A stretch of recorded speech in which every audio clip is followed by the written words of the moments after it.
አንድ ቀን ሳሙኤል የተባለ ትንሽ ልጅ ከእንቅልፉ ተነሳ።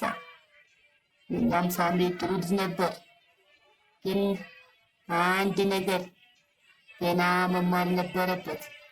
እናም መማር የነበረበት ምን እንደሆነ ልንገራችሁ።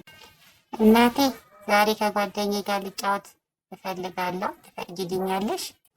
እሺ ልጄ፣ ግን ሁልጊዜ ከመጫወት በፊት ጸሎት ማድረግን አትርሳ።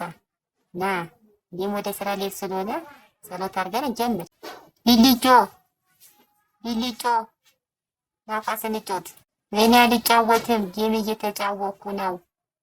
እናንተ ተጫወቱ። ጌም እየተጫወኩ ነው። የሚገርም ጌም አግኝቻለሁ። አልጫወትም ደግሞ ከእናንተ ጋር አልጫወትም። ከእነሱ ጋር እንዳገጥም ብላኛለች እናቴ። አንተ ቢልጮ ጓደኞቼ ብለህ ትመጣለሽ። አስነባለሁ በጣም መተናል ጓደኛዬ መተናል። በቃ ኳስን እንጀምራ። የትኛው ኳስ ነው የምንጫወተው? በቃ የሆነ በጥቁሩ እንቀውጠው ቢልጮ አልመጣም እንዴ? ለነገሩ እባክህ ተወው፣ እሱን በቃ ተው እባክህ። እሱን ባለፈው የምትጫወቱት እኮ በእኔ ነው። ሌሎቹ ቁጭ ብለው ለምንድን ነው በእኔ የሚጫወቱት? እኔ በጣም እየጠለፈኝ እያመመኝ ነው። ልደበቅባቸው እንዴ?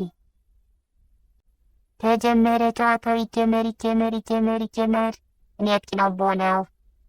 እናንተም ግን ጸሎት አድርጋችሁ ጀምሩ። እኔ ጸሎት አድርጌ ነው የመጣሁት። እናቴ ምከር፣ ጸሎት አድርጋችሁ ጀምሩ። አንተ ደግሞ ሆነ ቄስ ነገር ነህ እንዴ?